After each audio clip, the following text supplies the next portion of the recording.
आपसे मुझसे अल्लाह क्या क्या पूछेगा पता है? कुरान कहता है फमन यअमल मिस्काल ज़र्रतिन खैरन यरा वमन यअमल मिस्काल ज़र्रतिन शर्रन यरा। एक जर्रे के बराबर नेकी की होगी अल्लाह तुम्हें वो भी दिखाएगा, और एक जर्रे के बराबर बुराई की होगी अल्लाह तुम्हें वो भी दिखाएगा। सहाबा किराम ने इस आयत के नुज़ूल के बाद पूछा कि अल्लाह हमसे क्या क्या पूछेगा, तो आका इरशाद फरमाते हैं अगर तुमने नाखून के अंदर किसी की दीवार की मिट्टी भी खुरची होगी तो अल्लाह क़यामत के दिन उस मिट्टी के बारे में भी तुमसे पूछे। अगर तुमने पिस्सू को, पिस्सू समझते, पिस्सू, पिस्सू बहुत छोटा सा बारीक कीड़ा होता है, नजर भी नहीं आता, लेकिन चमड़ी पे बैठता है, काटता है तो आदमी झुंझला जाता है। अगर तुमने पिस्सू को गाली दी होगी तो अल्लाह पूछेगा कि तूने पिस्सू को गाली क्यों दी थी, क्योंकि वो मेरी मखलूक है। अगर तुमने खटमल को गाली दी थी तो अल्लाह तुमसे खटमल को गाली देने के बारे में भी पूछेगा। ये यहाँ जो दादागिरी, गुंडागर्दी, बाबागिरी जो कुछ कर रहे हो और फिर सोचते हो कि जन्नत हाथ से नहीं जाने वाली, अल्लाह अल्लाह है, अल्लाह अल्लाह है। मैं बार बार कौम को कहता हूं, जो नबियों के बेटों को जहन्नम में डाले वो अल्लाह है, जो नबियों की औरतों को जहन्नम में डाले वो अल्लाह है, जो नबी के सगे चचा को जहन्नम में डाले वो अल्लाह है। अल्लाह अल्लाह है। इतना बेपरवाह मत हो जाइए, इतना बेपरवाह मत हो जाइए, इतना बेपरवाह मत हो जाइए। नबी का सगा चचा इब्राहिम खलीलुल्लाह जैसे नबी का सगा चचा आजर बिच्छू की शक्ल में जहन्नम में डाला जाएगा। बताओ बताओ मेरे भाइयों, किस किस किस धुन में हो, किस मस्ती में हो, किस गफलत में हो। नूह अलैहिस्सलाम की एक बीवी जहन्नम में डाली जाएगी, नूह की बीवी, उलुल आज़्म पैगंबर की बीवी जहन्नम में डाली जाएगी। ये बहनें क्या समझ रही है कि कलमा पढ़ के जन्नत शरीफ मिल जाएगी? कुरान कहता है क्या तुम ये तसव्वुर करते हो कि तुमने कहा कलमा पढ़ा और तुम्हें आजमाया नहीं जाएगा? तुम्हें आजमाया जाएगा और रोज आजमाया जा रहा है। फजर की सर्दी में तू अपनी जान से प्यार करके सोता पड़ा है, या अल्लाह की मोहब्बत में ठंडे पानी से वुजू करके तू मुसल्ले पे खड़ा है, आजमाया जा रहा है। आज अपनी जान की मोहब्बत में सर्दी में नरम नरम बिस्तर पर सोने वालों, जहन्नम में जलने के लिए तैयार हो जाओ। क्या समझते हैं?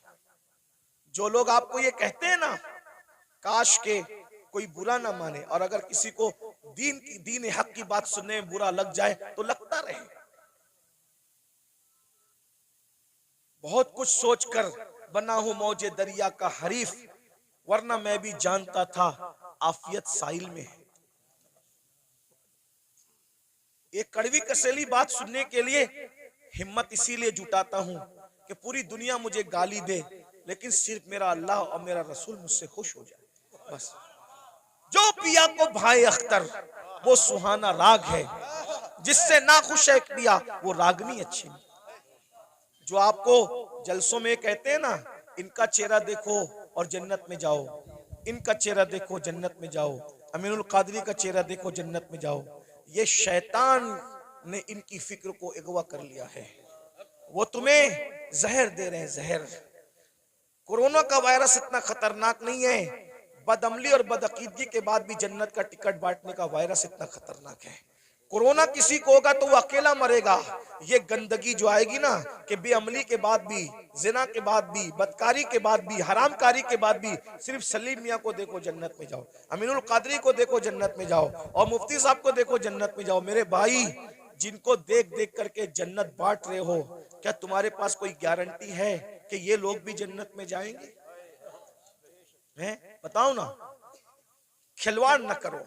ये कौम बहुत भोली है, ये हमारी बातों पर यकीन करती है, लेकिन मेरी कौम के नाजिमों, मेरी कौम के वाइजों, उलमा नहीं करते। जो वाकई आलिम रब्बानी वो ये काम नहीं करता। उसको पड़ी नहीं है प्रोग्राम की, कोई बुलाए तो बुलाए, कोई नहीं बुलाए तो बुलाए। जिन्होंने धंधे पानी शुरू कर रखे हैं वो तुम्हारी चापलूसियां करते हैं, और तुम भी नारे लगाते हो इनको देखो जन्नत में जाओ, और फिर उसके बाद आप सिर्फ जब देख करके जन्नत मिलेगी, कोई बेवकूफ है फजर पढ़ने के लिए उठेगा? कोई बेवकूफ है जो चेहरे पे दाढ़ी रखेगा? कोई बेवकूफ है जो मुसल्ले पे रोएगा? अरे तुमने किसको देखा सलीम मियाँ का नाम इसलिए ले रहा हूं कि ये मेरा भाई है, बुरा नहीं मानेगा मेरा भाई, मैं जानता हूं, अब मेरा हक है। आपने सलीम मियाँ को देखा ना, आपने अमीनुल कादरी को देखा, आपने मुफ्ती साहब को देखा ना, आओ मैं उसकी बात करूं जिसने सलीम मियाँ को नहीं, सलीम मियाँ के जद्दे करीम को देखा। किसको? किसको? खुदा को देखने वाली जो आंखें हैं वो मुस्तफा जाने रहमत की आंखें हैं। सैयदना फारूक आजम ने रसूलुल्लाह को देखा, बार बार देखा, हर बार देखा, जंग में देखा, अम्न में देखा। अरे उमर तो ऐसे नमाजी थे कि पहले सब में नमाज पढ़ते थे, फिर भी हालत नमाज में कंकियों से नबी का चेहरा देखते थे। ऐसा नबी को देखने वाला, ऐसा नबी को देखने वाला। लेकिन जब उसी उमर इब्ने खत्ताब का आखिरी वक्त आया, उसी उमर इब्ने खत्ताब का, कौन उमर जिसका जिक्र तौरात में है, जिसका जिक्र इंजील में है, जिसका जिक्र कुरान में है, जिसके मशवरे की ताईद में कुरान की 22 आयतें नाजिल हुई है मेरे भाइयों, 22 आयतें। ये जो वत्तखिज़ु मिन मकाम इब्राहीम मुसल्ला किसकी आयत, किसकी ताईद में आई? फारूक आजम की ताईद। जब रसूलुल्लाह ने काबे का तवाफ किया, काबे का तवाफ किया, सुन लो उमर कौन है, हमसे सुनो सैयदों से उमर कौन है, फारूक आजम कौन है? अल्लाह अकबर। फारूक आजम कौन? जब रसूलुल्लाह ने काबे का तवाफ किया तो सहाबा से मशवरा किया कि वाजिबुत तवाफ जो नफिल नमाज है कहां पढ़ी जाए। सहाबा का दिल खुश करने के लिए किसी ने कहा काबे के अंदर पढ़िए, किसी ने कहा हतीम में पढ़िए, किसी ने कहा यहां पढ़िए, किसी ने कहा वहां पढ़िए। फारूक आजम ने कहा या रसूल अल्लाह, जहां आपके दादा इब्राहिम अलैहिस्सलाम के कदम का निशान है वहां पर आप नमाज अदा कीजिए। अभी उमर ये कह ही रहे थे कि जिब्रील आ गए, कहने लगे वत्तखिज़ु मिन मकाम इब्राहीम मुसल्ला, जहां आपके दादा इब्राहिम के कदमों का निशान है उसको अपना मुसल्ला बना लीजिए। शराब की हुर्मत की बात फारूक आजम के मशवरे की ताईद में, पर्दे की बात फारूक आजम के मशवरे की। और कौन फारूक आजम? जिसके बारे में कहा मेरे बाद अगर कोई नबी होता उमर इब्ने खत्ताब होता। कौन फारूक आजम? जब फारूक आजम आ रहे हैं, जिब्रील अलैहिस्सलाम रसूलुल्लाह की बारगाह में मौजूद हैं, तो जिब्रील ने फारूक आजम को देख के मुस्कुराया। मेरे सरकार ने कहा क्यों मुस्कुरा रहे हो जिब्रील? हुजूर आपका यार उमर आ रहा है। तो आका ने फरमाया क्या मेरे उमर को आसमान वाले भी पहचानते? मेरे उमर को आसमान वाले भी पहचानते? तो जिब्रील अलैहिस्सलाम कहते हैं हुजूर जमीन वालों से ज्यादा उमर को आसमान वाले पहचानते। और सरकार ने कहा जरा मेरे उमर की शान बयान कर दो जिब्रील। तो जिब्रील ने एक जुमले में शान बयान की, कहते हैं या रसूल अल्लाह, अगर मैं हजरत नूह की उम्र के बराबर यानी 1000 साल की उम्र लेकर के आऊं और उम्र की फजीलत बयान करता रहूं करता रहूं करता रहूं करता रहूं तो 1000 साल खत्म हो जाएंगे मगर उम्र की फजीलत खत्म नहीं हो सकती। इतनी बड़ी हस्ती है ना। रसूलुल्लाह को देखा, रसूलुल्लाह को देखा। अब सुन लो उनका जिंदगी का आखिरी वक्त। फारूक आजम शहीद है, फारूक आजम शहीद है। अल्लाह अकबर। और किस हालत में शहीद है? हालत नमाज में। आखिरी वक्त आ गया, चारपाई पर फारूक आजम लेटे, पूरा जिस्म खून से लहू लहान है। फारूक आजम लहू लहान है पूरा जिस्म। फारूक आजम अपने बेटों से कहते हैं मेरे बेटो, मेरे बच्चों, तुमने मेरी फर्मा बरदारी की, मैंने जो कहा तुमने मेरी बात मानी, अल्लाह ने मुझे फर्मा बरदार औलाद अता की, आज मेरी फर्मा बरदारी करोगे आखिरी वक्त में? लोगों बच्चों ने कहा जी हुजूर जरूर करेंगे। फरमाया एक काम करो, मुझे चारपाई से उठा के जमीन पे डाल दो। देखो ये फारूक आजम के आखिरी लम्हात है, ये उनकी आजिज़ी है, ये उनकी इनकिसारी है, ये उनका इखलास है। जन्नत का कहाँ ख्वाब देख रहे हो भाइयों? ना वुजू आता है ना गुस्ल आता है। 2 रकअत नमाज जुमा पढ़कर ऐसे भागते हो जैसे स्कूल की छुट्टी होने पे स्कूल के बच्चे भागते हैं। भाइयों जरा सोचो ना, जरा गौर करो ना, जरा गौर तो कीजिए, अपने आप पे रहम कर लीजिए। हम में से कोई अल्लाह के अजाब को बर्दाश्त करने की ताकत नहीं रखता, हम में से कोई जहन्नम का सामना करने की ताकत नहीं रखता। मत आप धोखा दीजिए अपने आप को, मत फरेब कीजिए अपने आप से, अपनी आखिरत को तबाह मत कीजिए। वो मुसलमान बनिए जैसे हुजूर मुसलमान बनाने आए थे। सैयदना फारूक आजम फरमाते हैं मुझे चारपाई से उठाकर जमीन पे डाल दो। जब जमीन पे डाल दिया गया तो फारूक आजम खाक पर अपने चेहरा रगड़ने लगे और रोकर कहते अल्लाह उमर की बख्शिश कर दे। उमर की जिसको रसूलुल्लाह ने जन्नत की बशारत दी उसकी जिंदगी का एंड ये है। उमर की ये उनका खौफ खुदा है, ये उनकी आजिजी है, ये उनकी इनकिसारी है। अल्लाह उमर की बख्शिश कर दे, मगफिरत कर दे। रो रहे हैं, मैं उमर क्या जवाब दूंगा तेरी बारगाह में, उमर क्या हिसाब देगा तेरी बारगाह में। इधर का चेहरा रगड़ते हैं, इधर का गाल रगड़ते हैं और अल्लाह की बारगाह में कहते हैं मुझे माफ कर दे, मेरे बुढ़ापे पे रहम कर दे। किसी ने कहा अमीरुल मोमिनीन आप तो वो है ना, आप वो हैं कि आपने इतना फतुहात, इतने फतुहात किए, ये काम किया दीन का, ये काम किया दीन का, ये काम किया दीन का। सर उठा के कहते हैं ओ मनकबत पढ़ने वाले खामोश, ये मनकबत पढ़ने का टाइम नहीं। क्या कहा? ये मनकबत पढ़ने का टाइम नहीं है। और हम तो माइक पर अपनी फजीलत सुन के खुश होते हैं, जबकि वो सही भी नहीं होती, झूठ झूठ होती है, झूठ झूठ होती है। अस्तगफिरुल्लाह। बहुत सारे नाजिम लोग 25,000 20,000 सिर्फ झूठ बोलने का लेते हैं। उस कौम को बर्बादी से कौन रोक सकता है जो कौम झूठ बोलने के लिए 25,000 रुपया देती है। आना सलीम मियाँ की करामत गढ़ के बयान करना 25,000 लोग, अमीनुल कादरी करामत बयान करना 25,000 लोग, मुफ्ती साहब के बारे में बताना, इन जैसा तो आलिम रब्बानी जो है वो 200 साल में हुआ ही नहीं है, ये सब कहना। अरे सुनने वालों, तारीफ सुनने वालों, अल्लामा शरफुद्दीन यहिया मनीरी कहते हैं दुनिया में जितना बड़ा दावा करेगा कयामत के दिन उतनी बड़ी दलील अल्लाह को पेश करनी पड़ेगी। बताओ मेरे भाइयों कहाँ हो? जलसों का मिजाज बदल दिया तुम लोगों ने, सब चौपट करके रख दिया। दीन जलसों में नहीं होगा तो कहाँ होगा? फारूक आजम की जो मनकबत पढ़ी जा रही थी वो कोई नाजिम नहीं पढ़ रहा था, वो सच्ची मनकबत थी। अरे जिसकी मनकबत कुरान पढ़े उससे बड़ा वली कौन हो सकता है?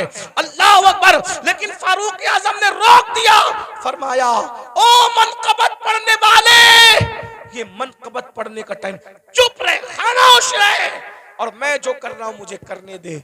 और फिर सर उठाकर लोगों से कहा लोगों तुम मेरी मनकबतें पढ़ते हो, सुनो।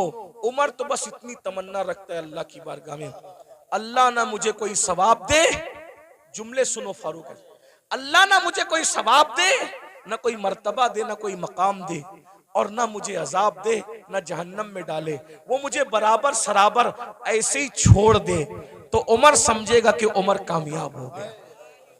ये फारूक आजम की आजिज़ी है। और हम कहाँ है, किधर है? भाइयों तौबा करो, रमजान शरीफ करीब आ रहा है, इरादा करो एक भी रोजा नहीं छोड़ूंगा, सारे रोजे रखूंगा।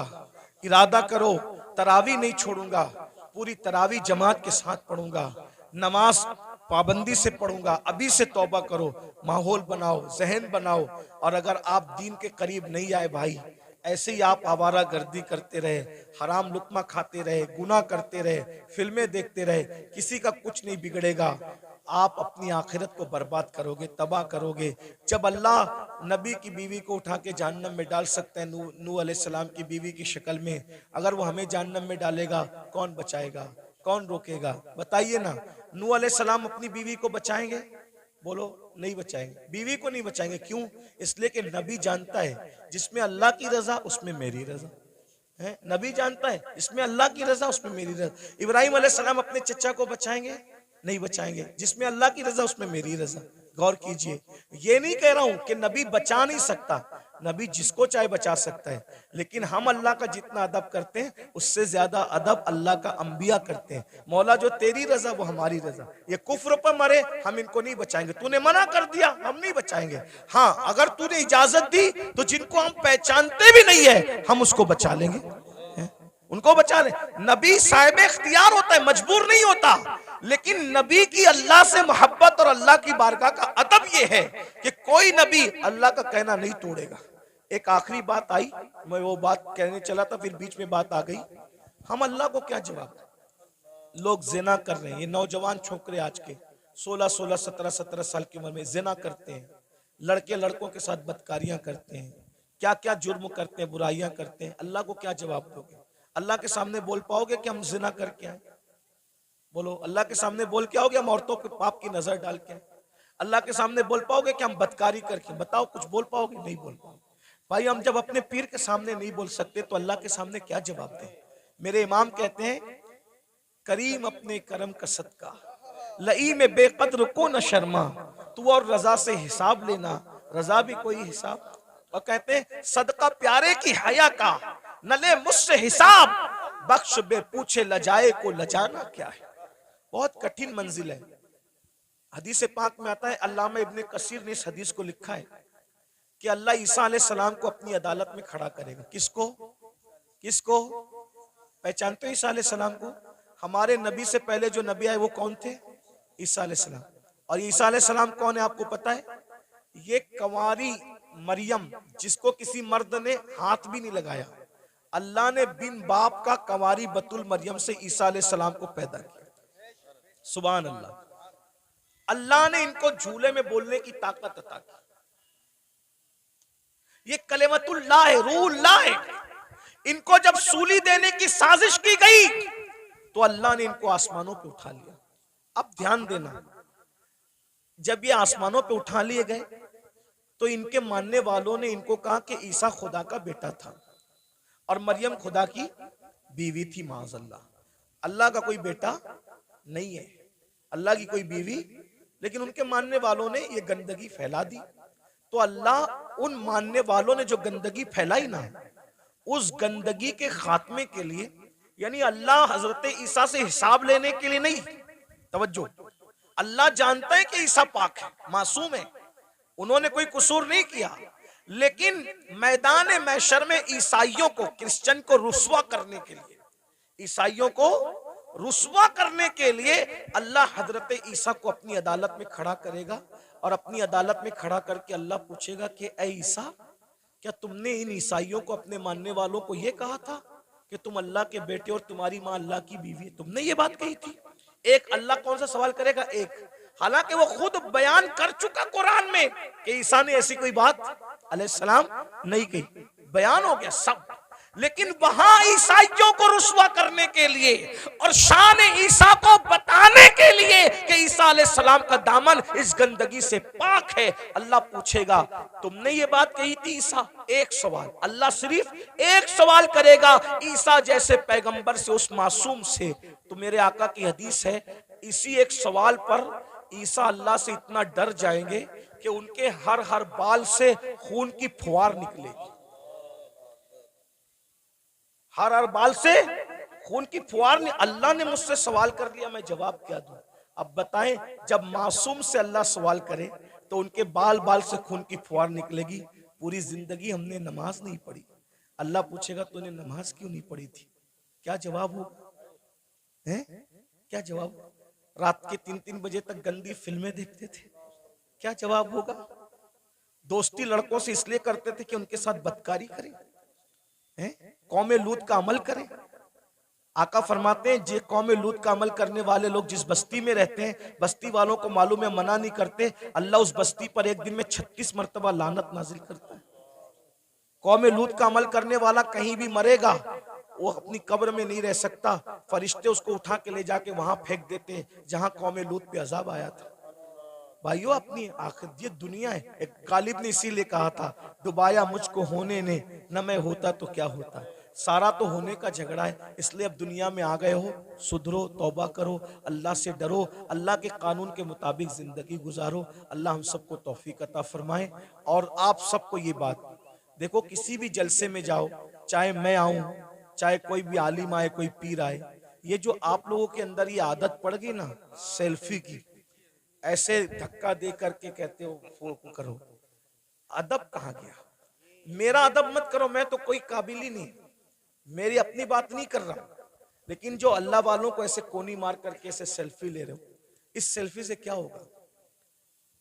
पहले के लोग, इन बूढ़ों से पूछो, अल्लाह वालों से मिलते थे तो दुआ कराते थे, दुआ करा। क्यों? हजारों साल की मेहनत जहां नहीं पहुंचाती, वहां अल्लाह वालों की दुआ पहुंचाती। और आप लोग दुआ नहीं लेते। ये शैतान का दाव है आप लोगों पे कि दुआ से रोकने के लिए तुमको सेल्फी में मुब्तला कर दिया। और आप लोग सेल्फी, मोबाइल, हर जगह मोबाइल, हर जगह मोबाइल, सेल्फियां ले। क्या करोगे सेल्फी लेके? क्या फायदा है सेल्फी लेने का? मैं अभी हराम और नाजायज की बहस में नहीं पढ़ रहा हूं, लेकिन इतना कहता हूं, फायदा क्या? बताइए, क्या कर रहे हो? अल्लाह वालों का अदब करो, अदब सीखो। इनकी अदब की नजर पड़ेगी। वो एक गुलाम था जिसका नाम शमसुद्दीन था। शमसुद्दीन नाम का एक गुलाम था, लड़का था, बगदाद में गुलामी करता था बादशाह की। बादशाह ने कहा कि जा और जा करके फुला काम कर। तो उसने बादशाह से कहा आपका अरबी घोड़ा मुझे दे दो तो मैं काम जल्दी से निपटा के आ जाऊं। तो जैसे ही अरबी घोड़े पे चला तो देखा एक चबूतरे पे, ओटे पे 3 वली बैठे हैं। एक वली का नाम है हमारे मुर्शिद शेखुशयूख शेख शहाबुद्दीन उमर सोहरवर्दी। एक वली है शेख नजमुद्दीन कुबरा। एक वली है हमारे मुर्शिद कुतुबुल अक्ताब सैयदी कुतुबुद्दीन बख्तियार काकी। तीनों बैठे। वो लड़का था शमसुद्दीन नाम का। देखा वली लोग नीचे बैठे, मैं ऊपर घोड़े पे, फौरन नीचे उतर गया, जूते हाथ में लिया। जितनी देर तक वो वली लोग नजर आए, घोड़े पे नहीं बैठा, उनके अदब में झुक के सलाम किया, आगे बढ़ा। सरकार कुतुबुद्दीन बख्तियार काकी की जबान से दुआ निकल गई, वो देखो दिल्ली का बादशाह जा रहा है। क्या कहा? वो देखो दिल्ली का बादशाह जा रहा है। किसी ने लुकमा दिया, हजरत वो दिल्ली का बादशाह नहीं, वो मैं पहचानता हूं, वो लड़का है शमसुद्दीन बादशाह का गुलाम है।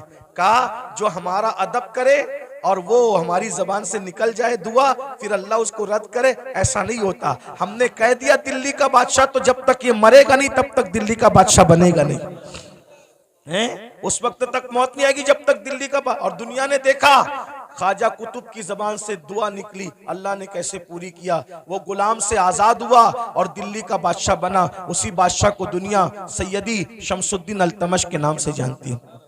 दुआ लो, दुआ लो। ये जो हंगामा का माहौल रहता है, इधर धक्का दे उधर धक्का दे, ऐसा मत करो। हमें कोई बुरा नहीं लगता, हम आपस में डिस्कस करते हैं, तुम लोग जो करते हो मोहब्बत में करते हो। लेकिन हमारी मोहब्बत में आप मजमे को धक्का देते हो। जहाँ 40 मोमिन जमा होते हैं, उसमें एक अल्लाह का वली होता है। मुझ गुनेगार से मिलने के लिए आप किसी वली को धक्का दे दोगे तो अल्लाह तुमसे भी नाराज हो जाएगा और मुझसे भी नाराज हो सकता है। इसलिए भाई अगर हजर अस्वद चूमने की बात हो तो धक्का दे के हजर अस्वद नहीं चूम सकते, तो धक्का दे के किसी से मुसाफा कैसे कर सकते हैं? ये सब आपको सीखना होगा। डिसिप्लिन। कल रात भी ऐसा हुआ और होता ही रहता है। ऐसा लगता है जैसे झगड़ा हो रहा है, ऐसा लगता है जैसे झगड़ा हो रहा है। अब ये क्लिपें चलेगी, आप तो मोहब्बत में मिलने तड़प रहे हो, लेकिन अगर कोई हुकूमत को ये पहुंचा दे कि देखो ये जलसों में ये लोग झगड़ा करते हैं, तो क्या ये क्लिपें आपके जलसों के बंद करने का सबब नहीं बन सकती हैं? बोलेंगे तुम लोग तो झगड़ा, आप झगड़ा नहीं कर रहे हो, लेकिन भाई जब वो मुखालिफिन को तो एक बहाना चाहिए ना कुछ भी काम हुकूमत से करवाने का। तो आप यही महफिल नहीं जिसमें मैं हूं, वही नहीं, कोई महफिल हो, आप डिसिप्लिन का मुजाहरा करें। आपको देखकर ऐसा लगे यार ये लोग इतने डिसिप्लिन वाले हैं, तो इनके आका के जो सहाबा होंगे उनके पास कैसा डिसिप्लिन होगा, वलियों के पास। अभी सैयद सलीम मियां साहब मुझे कह रहे थे नाश्ते पर कि यार दुबई में कैसी महफिल थी, सब सन्नाटे में सुन रहे थे। तो मैंने कहा भाई आपको सीखना होगा। देखो अपने को आज तक जो हुआ मामलात मेंटेन करने होंगे, माहौल बनाना होगा। और मैं आप मुंतजिमिन से कहता हूं स्टेज पे सिर्फ उलमा को बिठाया करो। ये जो स्टेज का मेयार आपने खराब किया है ना मुंतजिमिन ने, फला सेठ भी बैठ रहा है, फला सेठ लोगों को कुर्सी दो नीचे, समझे? हर जगह सेठों के बिठाने की नहीं होती। जिसका जो हमारे दादा मुर्शिद हुजूर मुफ्ती आजमीन के दौर में कभी कोई दाढ़ी मुंडा कोई सेठ इस स्टेज पे बैठ नहीं सकता। स्टेज पे सिर्फ उलमा बैठते थे। एक शायर साहब दाढ़ी मुंडे स्टेज पे आ गए, सरकार मुफ्ती आजम ने उनको कहा जब तुम रसूलुल्लाह की शरीयत का एहतराम नहीं कर सकते तो तुम्हें मिंबर रसूल पे बिठाया नहीं जा सकता। यानी वो लोग अच्छा बुरे का कोई वो कि किसी को अच्छा लगे तो लगे, जिसको बुरा लगे तो शरीयत एक नंबर पर है, अल्लाह की रजा एक नंबर पर है। वो ऐसे लोग थे। लेकिन आज हम लोग क्या है, कोई चंदा दे रहा है ज्यादा तो हमने दिन का कानून तोड़ दिया उसके लिए। ये सब अच्छी बात नहीं करो, ये सब इससे नुकसान होगा। फिर कोई भी स्टेज पे चढ़ के आता है, ये स्टेज की बात नहीं कर रहा हूं मैं, जनरल बात कर रहा हूं। आप इनसे बदजन मत होना, इस जलसे वालों से जनरल बात कर रहा हूं।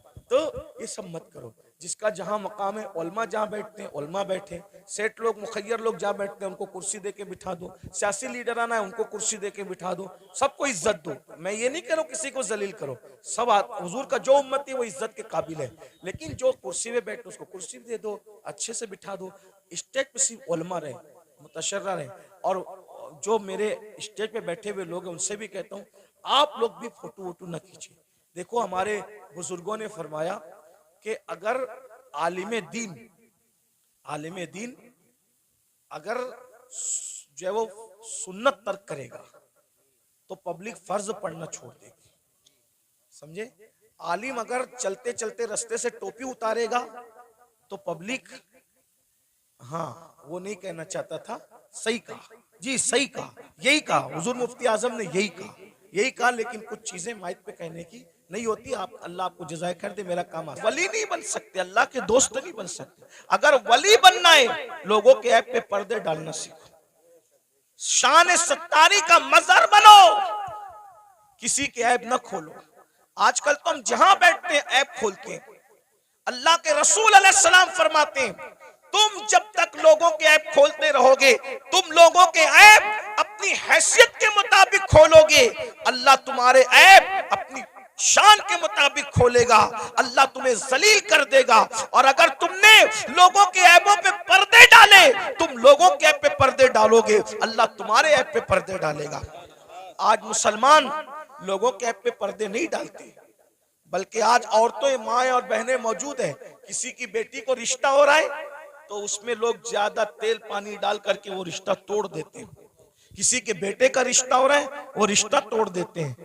ऐप पे पर्दे डालने की बजाय लोग ऐप जोई करते हैं। तो दो सिफत, नंबर 2 सिफत गफ्फारी, गफ्फार कहते हैं माफ करने वाले को। सिफत गफ्फारी का मजहर होता है, यानी जो वली होगा वो अपनी जात के लिए कभी झगड़ा नहीं करेगा। वली अपनी जात के लिए कभी झगड़ा नहीं करेगा, क्योंकि जात के लिए झगड़ा करना ये कुत्तों का काम है। जात के लिए झगड़ा करना कुत्तों का काम है, अपनी जात के लिए वली कभी नहीं लड़ता। अब आपसे पूछता हूं, आज हम अपनी जातियात के लिए कितना लड़ते हैं? कितना लड़ते हैं? बाइक टकरा गई, झगड़ा हो गया।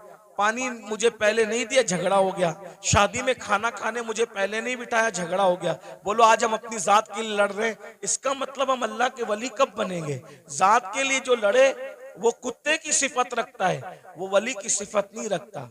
अब आप देख लीजिए कितने लोग हैं जो जात के लिए लड़ते फिरते हैं। अल्लाह अकबर। एक वाकया इस पर भी सुन लें कि एक बुजुर्ग के पास एक मुरीद आया और वो मुरीद आकर के कहता है, हजरत आप मुझे इस्म आज़म सिखा दें। अगर आपने मुझे इस्म आज़म सिखा दिया तो मैं उस इस्म आज़म के जरिए से बहुत काम लूंगा। इस्म आज़म क्या है उसको सुन लें। इस्म आज़म कहते हैं उस अल्लाह के उस नाम को अगर मुर्दे पे पढ़ दो तो मुर्दा जिंदा हो जाए, जिंदे को पढ़ के घूर दो तो जिंदा मर जाए। इस्म आज़म की बड़ी बरकत है। फरिश्ते पढ़ते पढ़ते पलक के झपकते आसमान पे जाते हैं और आसमान से जमीन पे आते हैं। तो चूंकि इस्म आज़म बहुत बड़ी चीज है, सूफिया ने इसको छुपा रखा है, अल्लाह ने भी इसको छुपा रखा है। ये सबको नहीं बताया जाता, जो उसका हकदार होता है उसी के दिल पर इल्का किया जाता है। तो मुरीद अपने पीर से कहता है इस्म आज़म सिखा दें। पीर साहब वाकई पीर साहब थे। उन्होंने कहा बेटा सुबह से शाम तक तुम बाजार में जाकर के बैठो, इंशाअल्लाह शाम को देखेंगे तुम्हें इस्म आज़म सिखाना है कि नहीं सिखाना है। वो सुबह से शाम तक बाजार में बैठे तो क्या देखा, बाजार में बहुत करप्शन हो रहा है, खूब जुल्म हो रहा है, कोई किसी का पुरसान हाल नहीं है। सुबह से लेके शाम तक एक दूसरे पे जुल्म हो रहा है। वो बार बार हाथ मारते थे अपनी रान पर, मुर्शिद ने अच्छा नहीं किया, पीर साहब ने अच्छा नहीं किया, काश के मुझे इस्म आज़म सिखा देते तो अभी ये जुल्म करने वालों को घूर देता, मार डालता, तबाह कर देता, बर्बाद कर देता। सुबह से शाम तक यही होता रहा। लेकिन शाम के वक्त जो है बहुत खतरनाक मंजर देखा। मंजर ये देखा, 80 साल के एक बड़े मियाँ, एक बुढ़ा 80 साल का, वो अपने सर पर लकड़ियों का गट्टा रख करके लाया जंगल से और ला करके जैसे ही कहा लकड़ियां ले लो भाई, लकड़ियां ले लो। 80 साल के बड़े मियाँ लकड़ी बेच रहे थे। उतने में सिपाही आए, आने के बाद चाबुक जमीन पे मारा, अरे बुड्ढे उठा ये लकड़ी और हमारे घर पहुंचा और सुन तुझे कोई पैसे नहीं मिलेंगे। ये मंजर देख करके वो मुरीद तो और बहुत गुस्से में आया, मेरे पीर ने अच्छा नहीं किया, मेरे पीर ने अच्छा नहीं किया। अगर मुझे इस्म आज़म सिखा देते इन जालिम सिपाहियों को अभी मार डालता, इस्म आज़म पढ़ के अभी इनके लिए बद्दुआ करता, खत्म कर देता। वो बड़े मियाँ 80 साल के बड़े मियाँ हाँपते कांपते उन्होंने फिर लकड़ी का गट्ठा उठाया सर पे और सिपाहियों के पीछे पीछे चले, ये भी पीछे पीछे चला, ले जाकर के गट्ठा रख दिया। रखने के बाद कहा अच्छा अब मैं चलूं। और उसके बाद वो बड़े मियाँ बेचारे न पैसा लिया, 80 साल के बुढ़े को लकड़ी काटने में कितनी तकलीफ हुई होगी, कैसे उसने मेहनत से जमा किया होगा,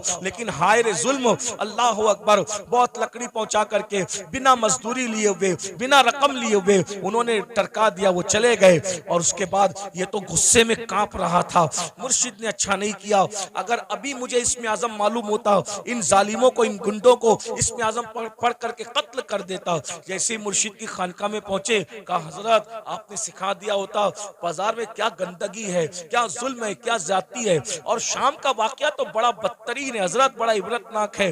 पूरा वाकया उस 80 साल के बड़े मियाँ का बयान किया तो पीर साहब सुन के हंसने लगे। हजरत मैं 80 साल के बुढ़े पे जुल्म बयान कर रहा हूँ और आप हंसते हैं। फरमाया वो जो 80 साल का बुढ़ा तू जिसको कह रहा है वो कौन है, तुझे मालूम है? नहीं मालूम है। कहा वो इस शहर का कुतुब है, कुतुब, वो इस शहर का कुतुब है और उसी ने मुझे इसमें आजम सिखाया है, उसी कुतुब ने मुझे इसमें आजम सिखाया है। वो कहा हजरत जब उसको इसमें आजम मालूम है तो वो पढ़ के उनके लिए बद्दुआ क्यों नहीं कर देता? कहा बेटा जब तक के सब्र करने का मादा उस तरह पैदा नहीं होता, अल्लाह किसी को इसमें आजम की नेमत अता नहीं करता। गौर कीजिए, यहाँ तो आज कोई छोटा मोटा आमिल बन जाए ना, समा शबिस्तान रजा पढ़ के, तो कहता है कि अगर तूने मेरी बात नहीं मानी तो तेरा पेशाब बंद कर दूंगा, मेरी बात नहीं मानी तो तेरा खानदान जो है वो तबाह कर दूंगा। भाइयों ये सब हाँ उनके होते हैं जो खाली घड़े होते हैं।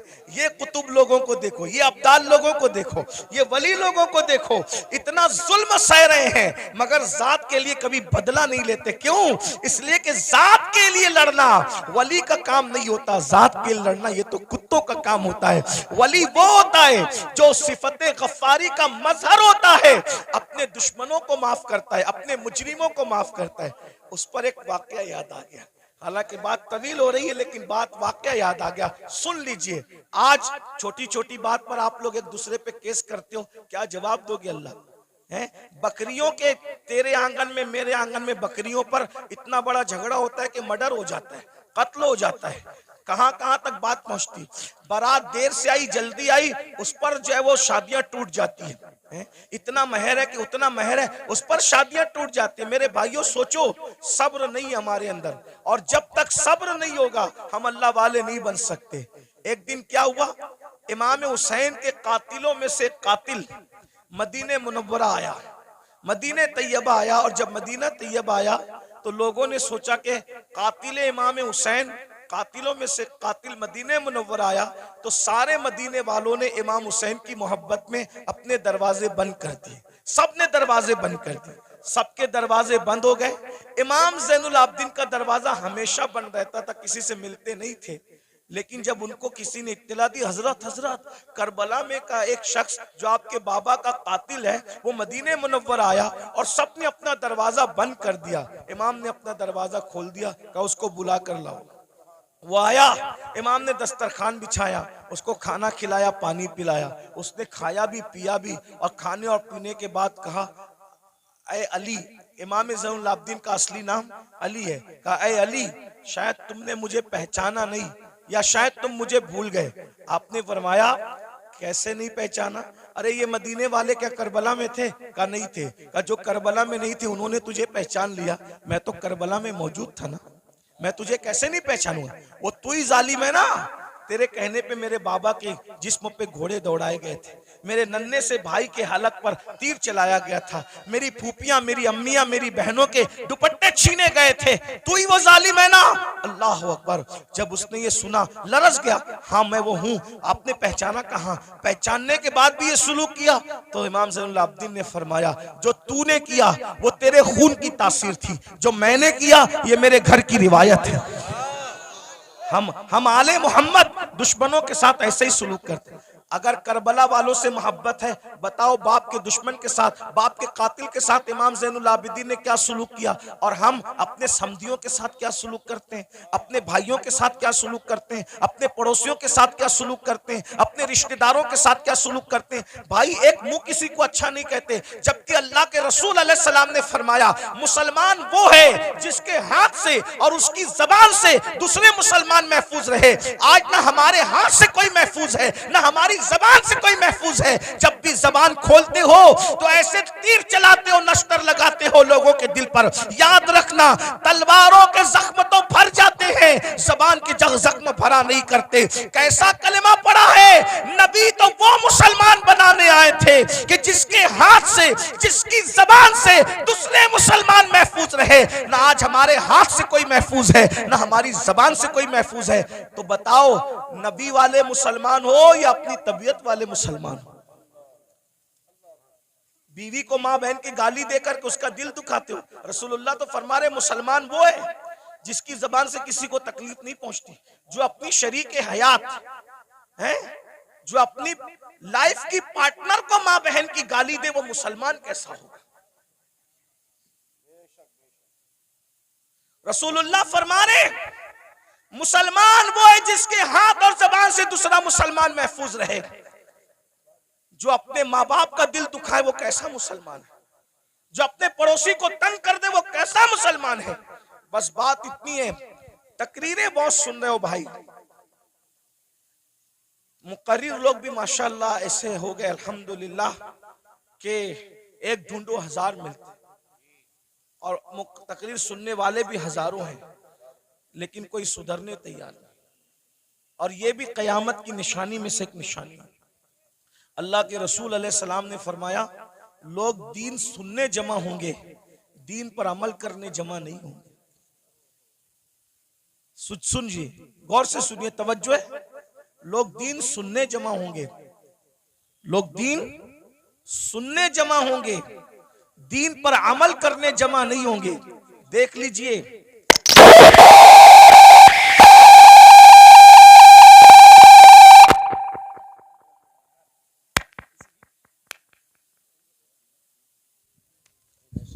किसी की बच्ची मदरसे में रह गई है, वो रो रही है, उसके माँ बाप जहाँ भी हैं वो अपने बच्चे को जाकर के ले ले। वो रो रही है, छोटी सी बच्ची।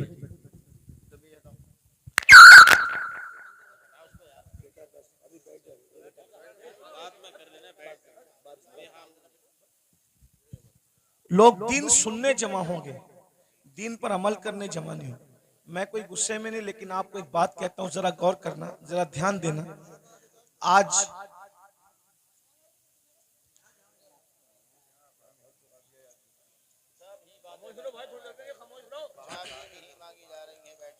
दुरूशी पढ़ने आप लोग सल्लल्लाहु अलैहि वसल्लम, सलात व सलाम अलैका या रसूल अल्लाह सल्लल्लाहु अलैहि वसल्लम। लोग दीन सुनने जमा होंगे, क़यामत की निशानियों में से एक निशानी है, दीन पर अमल करने जमा नहीं होंगे।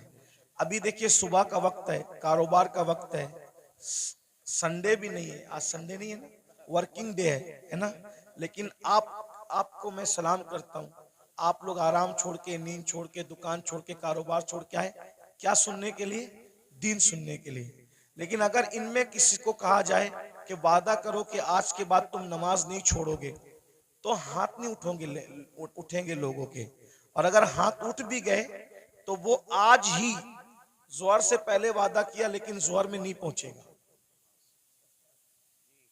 ये हंसने की बात नहीं, ये दुख की बात। ये यानी कि माज़ अल्लाह कहीं ना कहीं जलसा करना जो वो एक रस्म बन गया, कहीं बिजनेस बन गया, कहीं शो बन गया, ये हालात हो गए। हम अल्लाह को मुंह क्या दिखाएं? अल्लाह को मुंह दिखाना है भाई। अगर जज के सामने कल तारीख हो ना, तो बड़े बड़े लीडरों को रात को नींद नहीं आती कि सुबह अदालत में खड़े होना है जज के सामने। हालांकि दुनिया का जज रिश्वत लेकर भी फैसला बदल सकता है, दुनिया का जज मुंह देखकर फैसला कर सकता है, दुनिया का जज चेहरा देखकर फैसला कर सकता है, लेकिन वो आदिल जिसकी बारगाह में अंबिया भी कांपेंगे, जिसकी बारगाह में अंबिया उसके महबूब भी नफसी नफसी पुकारेंगे, जिसकी बारगाह में फरिश्ते भी कांपेंगे, थर थर कांपेंगे। अल्लाह कुरान में फरमाता है यौम यक़ूमुर रूह वल मलाइका सफ़्फ़न ला यतकल्लमूना इल्ला मन अज़िन, कि जिब्रील और सारे फरिश्ते अल्लाह की हैबत से थर थर कांपेंगे। अरे जहां जिब्रील भी कांप रहे होंगे, हम अल्लाह को क्या मुंह दिखाएंगे। ये जन्नत को जितना आसान और सस्ता समझ रखा है हमने आप लोगों ने, इतनी सस्ती नहीं है। मैशर में पता चलेगा कि जो मुखलिस उलमा हमें नसीहत करते थे, हमें कान से सुन के दूसरे कान से उड़ा देते थे, हम उनकी बातों को नहीं लेते थे, उनकी बातों पर अमल नहीं करते थे, उस वक्त तुम पछताओगे। मगर उस वक्त का पछताना काम नहीं आएगा मेरे भाई। अगर होश के नाखून लेना है तो आज ले लो, संवरना है तो आज संवर लो, सुधरना है तो आज सुधर लो। एक बात मुझे याद आई, अब अगला उन्वान में नहीं पेश करता, 5 मिनट में अपनी बात पूरी कर लेता हूं 5 मिनट के अंदर, इसलिए कि आप सब बहुत अच्छे से सुन रहे हैं, लेकिन कहीं ना कहीं हमारे अंदर कमी है कि कुछ लोग यहाँ पे मेरे करीब गड़बड़ कर रहे हैं, उनको इस बात की अहमियत नहीं है। तो कोई बात नहीं, मैं 5 मिनट में बात पूरी कर लेता हूँ। इतना